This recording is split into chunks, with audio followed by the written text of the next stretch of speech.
Benvenuti ragazzi su Ricette da Sballo, già sto meglio rispetto a ieri che ho fatto il video della... non so che era, il Gordon Bleu. Allora, oggi facciamo una pasta shue, una pasta e ceci shue shue, vuol dire veloce veloce. Allora, per quanto riguarda i ceci potete utilizzare quelli là che sono in barattolo di vetro o in scatola, oppure li fate voi la sera prima, perché ci vogliono un po' di tempo per farli, quindi come volete voi, l'importante è che la materia prima sia pronta. Poi per quanto riguarda tutto il resto degli ingredienti ci vuole della pasta lunga spezzettata, quello che volete voi, potete mettere anche della pasta mista, cioè se avete un po' di pasta di una cosa, un po' di pasta di un'altra, potete mischiare e fare una pasta mista, un po' di prosciutto cotto, della carota, del sedano e della cipolla. Semplicemente adesso abbiamo messo in una padella dell'olio extravergine d'oliva, in un'altra pentola invece abbiamo messo l'acqua per incominciare a fare la cottura della pasta, che diciamo noi andremo poi a fare direttamente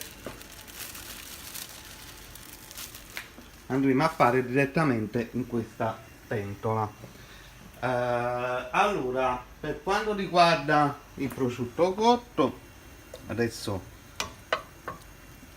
l'olio non era salito a temperatura, però io ho fatto stesso la stronzata di metterlo. Vabbè. Dobbiamo far rosolare un pochettino il prosciutto cotto in questo poco di olio extravergine d'oliva, in modo che incominciamo a dare una parte di grasso. Anche il grasso del prosciutto cotto non lo buttate, lo utilizzate sempre per fare queste cose. Il grasso del prosciutto cotto, il grasso del prosciutto crudo, quando voi non lo mangiate, non lo buttate, conservatelo, perché si conserva per parecchio tempo e in sostituzione al prosciutto potete utilizzarlo per dare un po' di grasso a questo tipo di pasta e ceci, pasta e fagioli, pasta e lenticchie. Allora, seconda operazione che noi andremo a fare una volta che abbiamo rosolato il nostro prosciutto, andremo praticamente a inserire prima il sedano e la carota.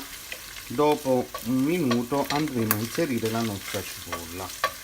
Adesso possiamo, come l'olio è arrivata a temperatura, possiamo praticamente adesso abbassare in modo che non scoppia niente. Voilà.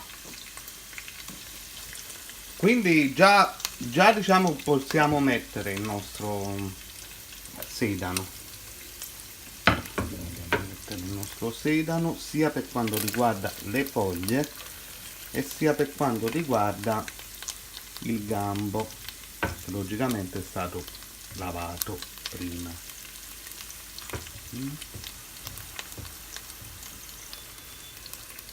Allora facciamo fare così un minutino, perché il tempo di cottura del sedano è molto più lungo rispetto alla cipolla, quindi facciamo un minutino e mezzo, 2 minuti pure. Anche quello della carota è molto più lungo come tempo.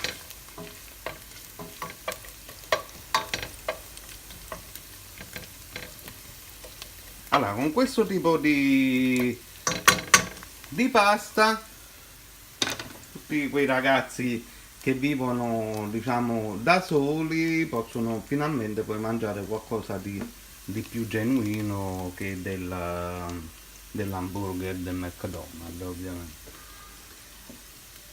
Allora, quindi facciamo rosolare per un minutino e dopo incominciamo ad aggiungere anche la cipolla. Allora, durante questa fase di cottura del sedano ho introdotto anche un po' di sale rosa e del pepe. Mi raccomando a non eccedere con il sale, perché dovete tenere conto che avete messo il prosciutto e che andrete a mettere l'acqua salata della pasta, quindi non eccedete con il sale, perché il sale comunque ben sapete che fa molto male. Però se poi dopo alla fine assaggiando comunque è ancora insipida la pasta, quindi potete aggiungere tutto il sale che voi desiderate, però durante la fase non aggiungete troppo sale, regolatevi quasi alla fase finale del piatto. Allora, non ho aggiunto ancora dell'acqua all'interno perché altrimenti quello che voi avete messo vi viene bollito. Noi dobbiamo dargli una croccantezza alle verdure, alla cipolla, tutte queste cose qua. Noi gli dobbiamo dare sapore e croccantezza, quindi non aggiungete acqua nell'arco dei 5 minuti di cottura di questi elementi, perché così loro rimangono la loro croccantezza, altrimenti se aggiungete adesso l'acqua diventano praticamente molli come una sono orribili, diventano bolliti. Invece così noi gli diamo la croccantezza. Allora, quindi abbiamo aggiunto un po' di sale, un po' di pepe, adesso andremo ad aggiungere un po' di prezzemolo. Allora, abbiamo aggiunto quindi un po' di prezzemolo. Ora facciamo ancora lavorare, però volevo dire una cosa, perché io sto separando così? Perché adesso il gambo del prezzemolo noi lo andremo a inserire giusto qui nel laterale. Aspettiamo un po' che caccia il suo aroma, così rafforziamo la presenza del prezzemolo. La stessa cosa lo potete fare anche con il basilico.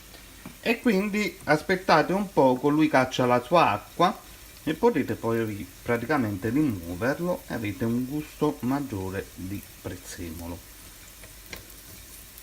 Questa operazione può essere fatta sia all'inizio o durante. L'importante è dargli lo spazio in modo che, vedete, caccia tutta la sua essenza di prezzemolo, perché il gusto più forte del prezzemolo è proprio nel gambo, non nelle foglie.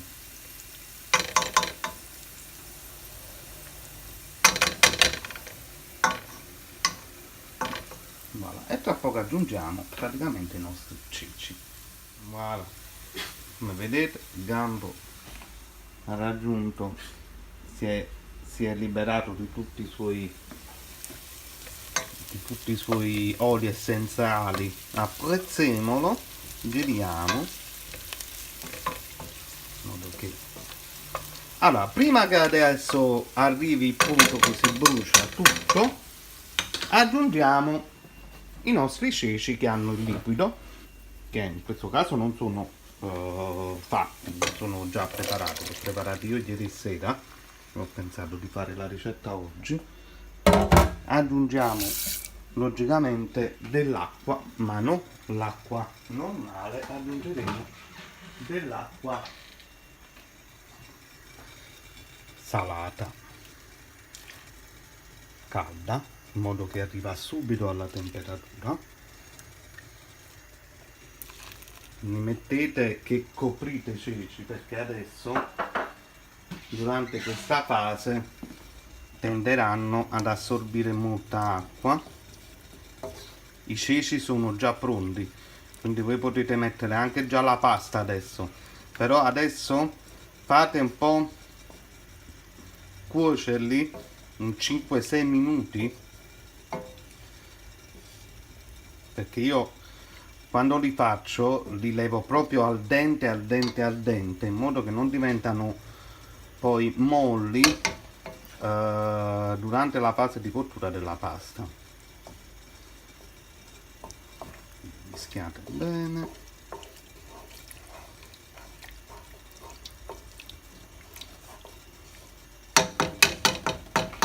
Potrebbe anche aggiungere la pasta, però comunque aspettate quei 5-6 minuti che l'acqua bolle. Quell'acqua là rimanetela sempre accesa fino a fine cottura della pasta, perché noi man mano che andremo a cuocere la pasta, che ci vorranno all'incirca 10 minuti, anche se in questo caso la pasta andrebbe bene una cottura anche di 12 minuti, 11 minuti come impiegano gli spaghetti. Però siccome loro non lavorano in grande quantità d'acqua, quindi automaticamente per diventare al dente impiegano un po' più di tempo. Quindi è molto importante, perché noi non è che dovremo aggiungere tanta acqua, perché se aggiungiamo tanta acqua dopo non avremo più quell'effetto che desideriamo, che sarebbe quell'effetto cremoso. Ok? A più tardi. Voilà. Abbiamo aggiunto qualche fogliolina di prezzemolo che io spezzo sempre a mano, mai taglio con il coltello, perché le spezie quando le tagliate con il coltello vanno in ossidazione, quindi cercate di evitare al massimo. Intanto sono delle foglie, perdono la loro acqua e dopo non si vedono più, quindi non vi dovete preoccupare che magari la fogliolina è grossolana. Allora adesso mischiate per bene. Adesso dovete portare l'acqua a livello della pasta, quindi prendete la tazzina, prendete l'acqua che è salata ed è bollente e aggiungete acqua.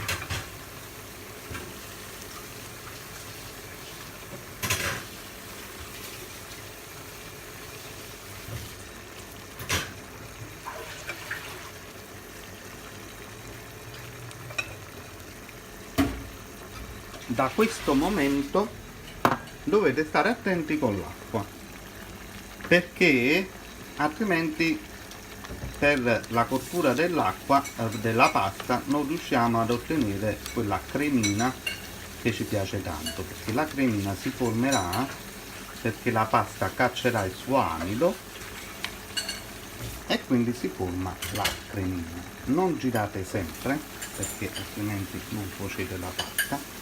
Ogni 5 minuti fate una giratina e fate una cottura di 12-13 minuti, ma anche 14, non importa, perché la pasta in questo caso qua non verrà mai al dente, tranne se poi non la cuocete a parte nell'acqua e poi la mettete qui nella pasta e ottenete proprio una bella pasta al dente.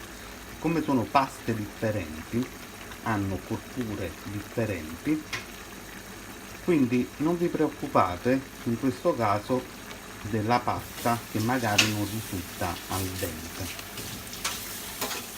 Voilà, vedete che l'acqua sta praticamente asciugando, quindi prima che si asciuga totalmente, se non è finita praticamente la cottura, ci vuole comunque altri 5 minuti ci vogliono, ne aggiungete un altro po'. Questa volta la pentola non è pesante, aggiungerla così, sempre un po' alla volta.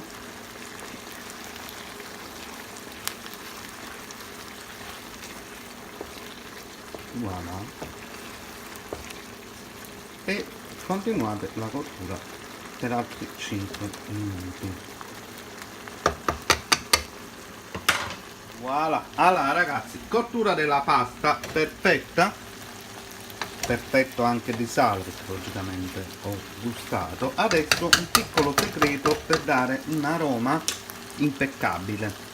Potete fare due cose: prendere la pasta, aggiungere della provola, metterla in un tegame da forno e in un forno già riscaldato per 5 minuti, fino a quando non si scioglie la provola. Potete creare questa cosa che è molto simpatica, quindi fate pasta e ceci con provola. La stessa cosa si può fare la pasta e cavolo con provola, oppure volete un aroma più mediterraneo, potete benissimo mettere delle foglie di basilico leggermente tagliate in modo che loro cacciano il loro aroma,